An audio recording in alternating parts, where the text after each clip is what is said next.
Connect. It's a simple word.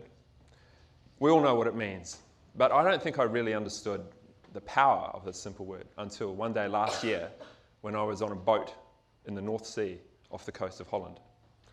I was on holiday in the Netherlands and my friend Dean had organised a fishing trip. We were all going to go out on a rusty Dutch trawler to go and drink Heineken, catch fish and get sunburnt. The title of this event, that was supposed to be the first slide, the title of this event was Real Men Fish. I'm just going to get my notes out, everybody. Just talk amongst yourselves. Now, I'd never been fishing before, and I didn't know what to expect.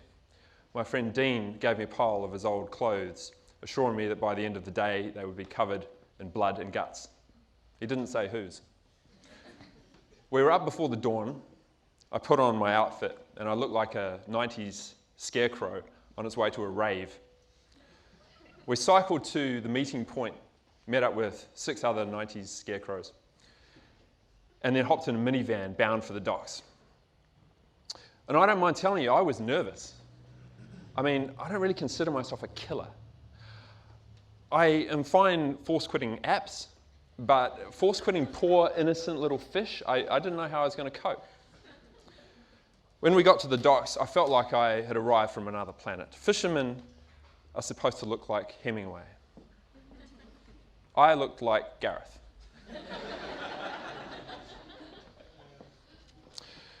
We got our safety induction. This is a boat. We got our rod, and we got on board, being careful not to fall off. Hi, my name's Ian Haigh, and as Gabby pointed out, I'm from Wellington in New Zealand, which is technically another country.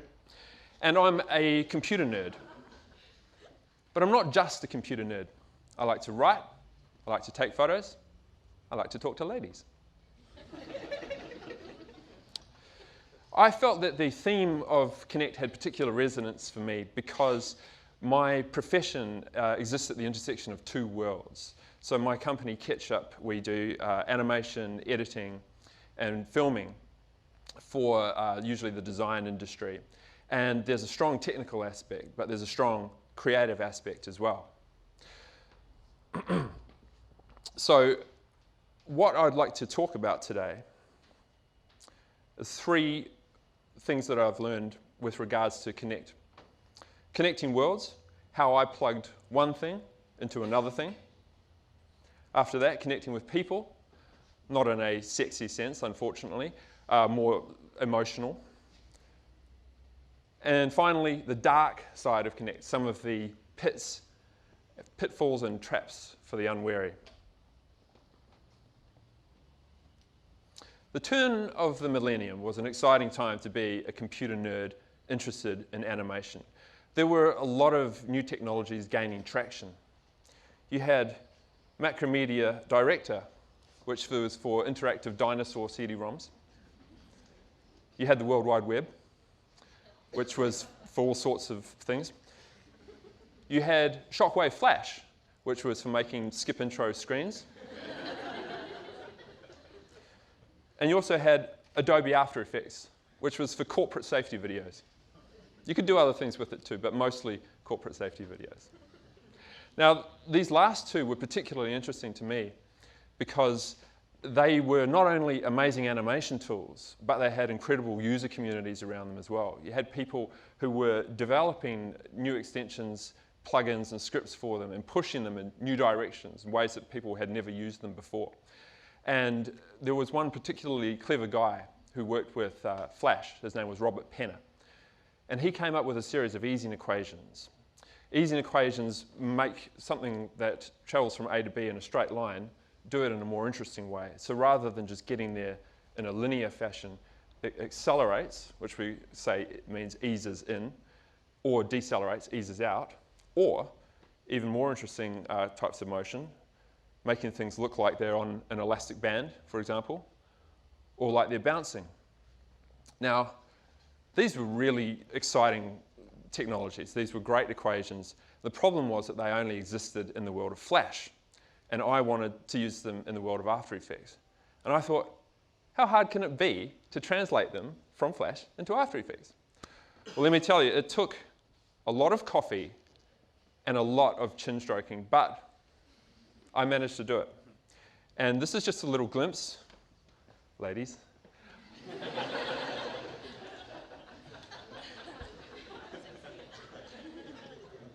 of the fruit of my labors. This is computer code. Now, the problem with what I'd done was it was very useful and I was able to use those equations in After Effects, but I was the only person who was using them.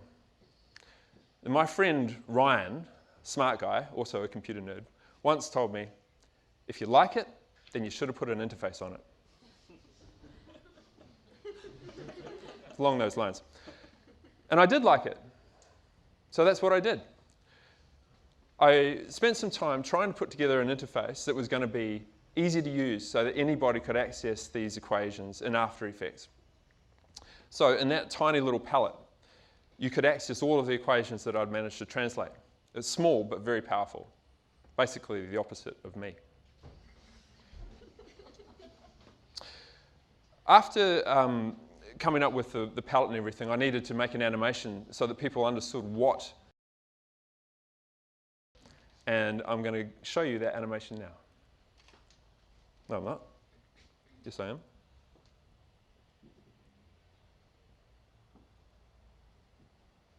Sorry, everybody, there's a slide missing. Blame it on Flynn. Yeah, okay. We're not going to see that animation now, unfortunately, but that's okay.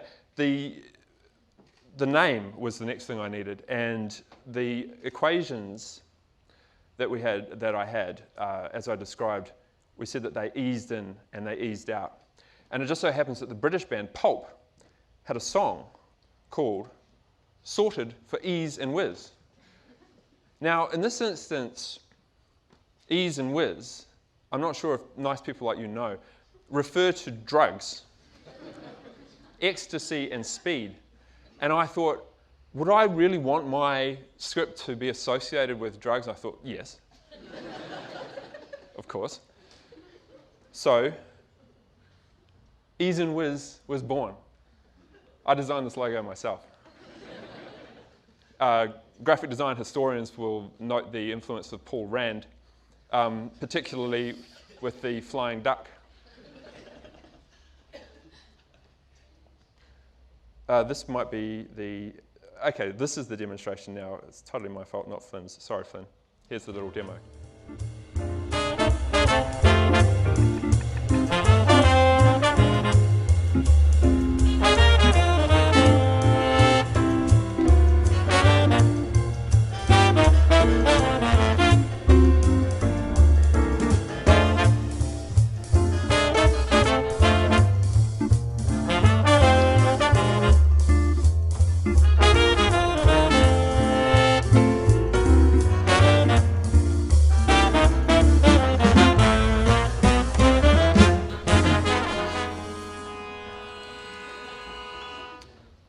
So I had everything I needed. I had the name, I had the interface, and I had the animation with the flying duck.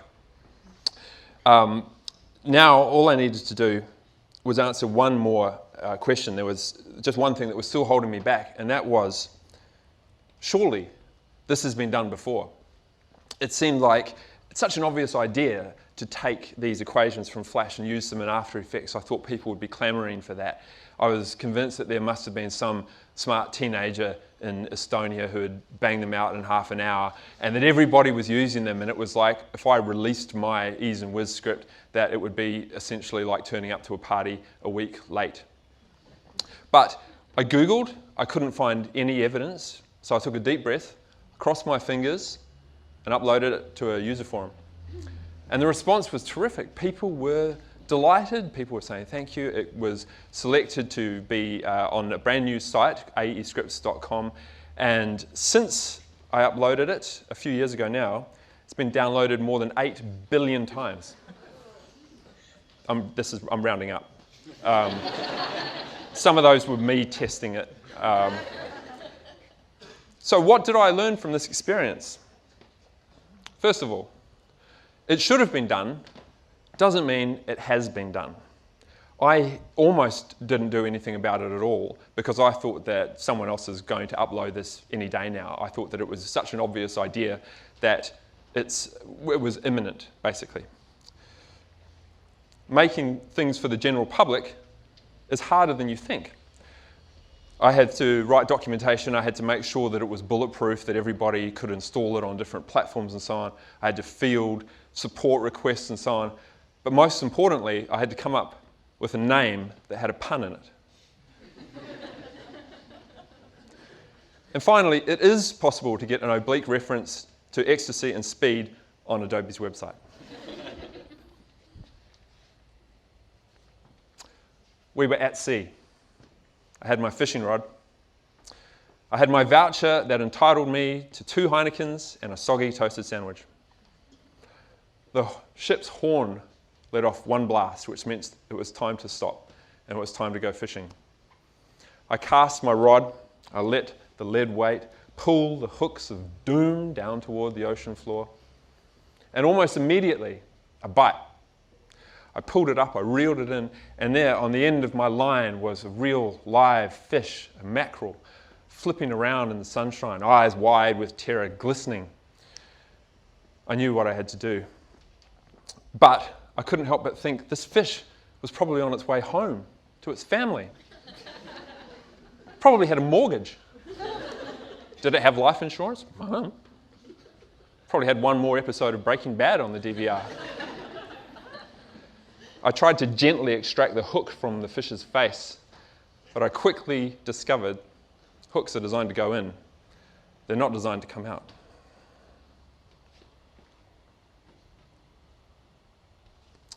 What are people? And why would we want to connect with them?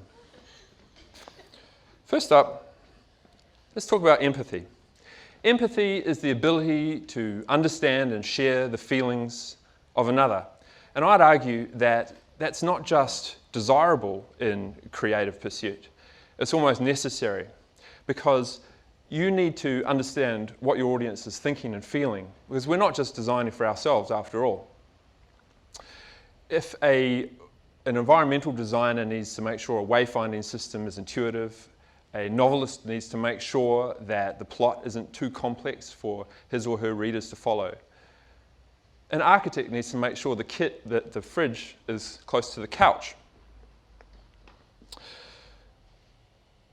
However, I would argue that empathy goes both ways, so that we don't just need to have empathy for our audience, we need to have empathy for our client as well. Ian, I hear you cry. We don't need to have empathy for our client, they need to have empathy for us, with their impossible deadlines and their impossible briefs and their impossibly well-groomed hair. You're right, it would be nice if the client had empathy for us from time to time, but I'd argue that the reason that we need to have empathy for the client is because they've hired us to do something that they can't do themselves. A creative person is a conduit, and in order to deliver on what the client needs or wants, you need to understand the underlying reason as to why that job exists in the first place. You could have one brief with 3 different underlying reasons. Perhaps the client wants to increase market share. Maybe they want to spend all of their budget so they get the same amount of budget next year. Maybe they're trying to sleep with their boss. We've all tried it. However, these are 3 different reasons that could change the way that you approach the job, and if you understand the underlying reason, then you're in a much better position to actually deliver on that brief. And if the client is trying to spend all of their money, you can help them. Let's get a show of hands here. Who here has heard music? About half of you. That's what I would have thought. In my profession, music is like a secret weapon. It bypasses the rational mind and cuts straight to the heart, or the gut, or the liver, depending on the genre.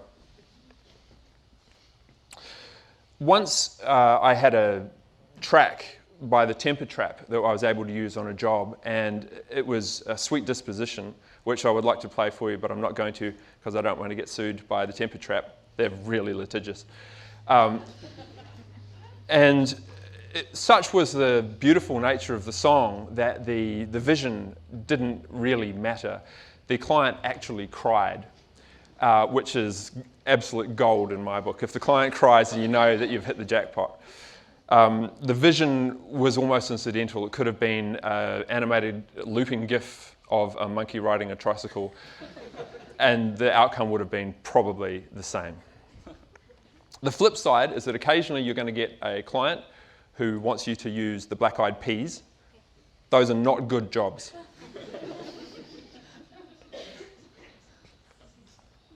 A couple of years ago, Qantas were anticipating a rocky patch. They were having difficulty with the unions, and it looked like they were almost crumbling from the inside. They were not getting good press.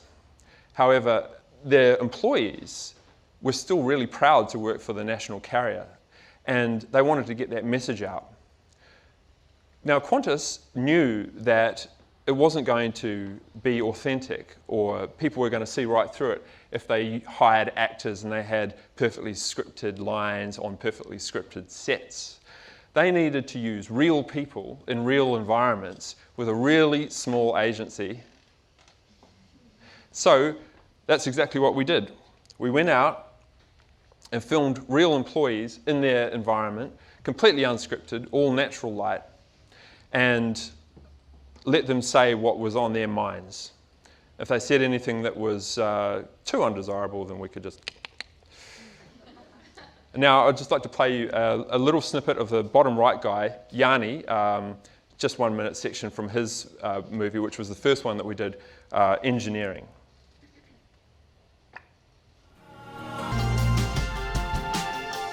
The best thing about my job is people, honestly, and working for a company like Qantas. There's a lot of pride in that. I love it when I go out to dinner and people find out and then they start talking to you about planes and all this sort of stuff. So yeah, there's a lot of pride in that.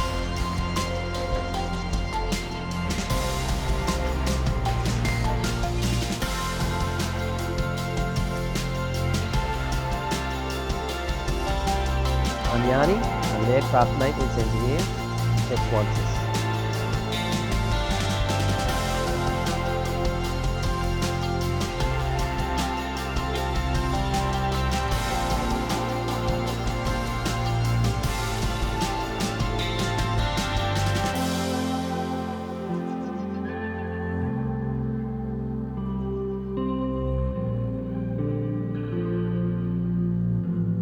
Not all of the Qantas employees, when we showed up, were thrilled about the prospect of having some Surrey Hills hipsters waving around a Canon 5D and a soy latte. But when we explained why we were there and where we got our latte from, they were much more relaxed and happy to help us out. They were delightful because we explained that we were trying to represent them and their voices. And the fringe benefit of using real employees, much cheaper than hiring talent.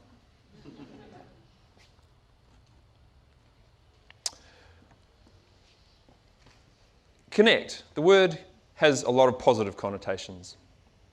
We really connected. We had a great connection. You have a nice connect. However, there is a dark side to the idea, to the concept of connection. And I would be remiss if I didn't warn you poor, innocent, naive, creative people about a few of them. They all relate to an American military project from the 1960s. That's right, the internet. The internet is the most distracting thing in the universe. Having your nipples tweaked is less distracting than being online. I know this from experience. So what can you do about it? Well, you could use willpower, laughing out loud. There are actually apps that ban you from social media so that you can voluntarily banish yourself for a while, but I mean, that's no fun either. The only way to really get over this problem of distraction from the internet is to cut off entirely, unplug, get out, become Amish if you have to. I'm sorry, but that's the way it is. Am I good at taking this advice? No. I've been thinking about Instagram this whole time.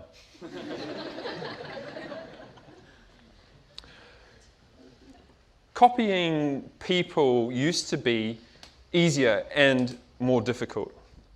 It used to be more difficult because you used to have to literally travel to a different city or a different country to copy someone.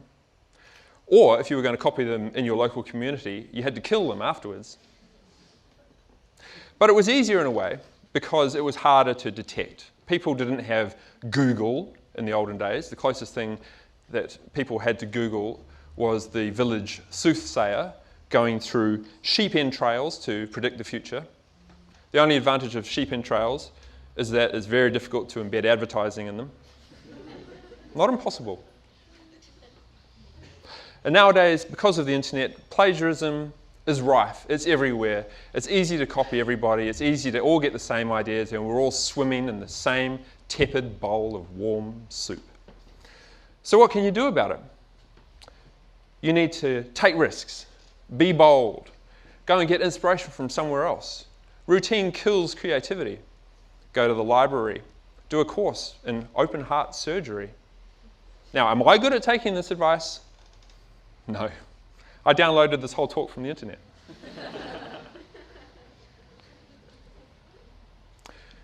Humans didn't evolve in big cities, and we certainly didn't have mass media.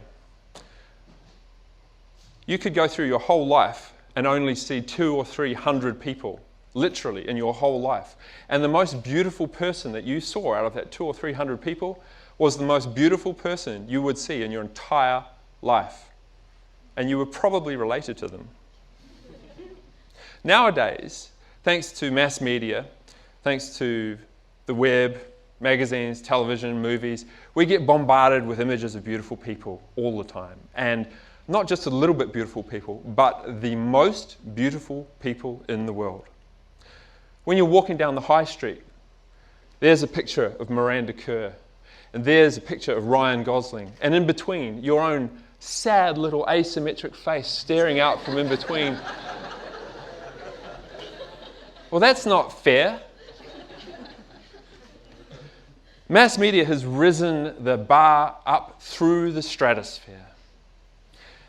Now, I would argue that it's not just beauty that has distorted our perceptions.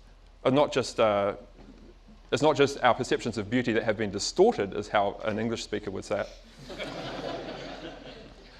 But it's also distorted our ability to criticize ourselves, our perception of our own ability. When you go onto a website like Behance, you're not just comparing yourself with your local community, you're comparing yourself with the best of the best, with the best people in the entire world.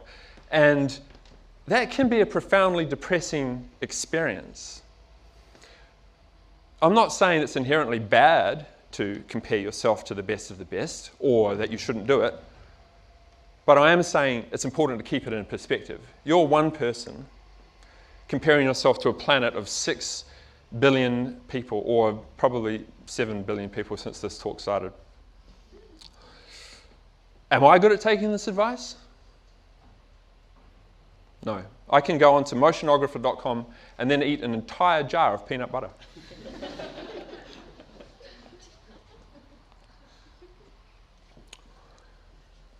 Hours had passed. The soft-skinned computer enthusiast was no more. I'd been catching fish. I'd been gutting fish. We were sitting up on the top deck, enjoying a beer on our way back to the dock. And I got talking to one of my co-fishers, a guy called Chris. And I asked him what he did. He said he was a motion designer. I said, no way. I do some motion design too. I asked him if he used After Effects, and he said, yeah. I said, do you use Ease and Whiz? He goes, yeah. I use it every day. I said, no way. That's me. He goes, what do you mean that's you? I said, I'm the After Effects. I did that. That's my thing.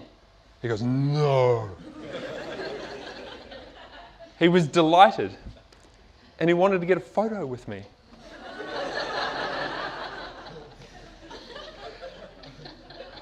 I was a Z-grade computer celebrity. And it was at that moment, floating around on a rusty old Dutch fishing trawler in the North Sea off the coast of the Netherlands, that I think I really began to understand the power of this word, connect. Had I invented something? No. All I'd done was build a bridge from one place to another and then put up a signpost so that people could find it. But here I was on the other side of the planet, and I'd met somebody who was using that bridge every day. I was thrilled and excited, and I wanted to text my wife to let her know. And you know what? Couldn't get a connection. Thank you.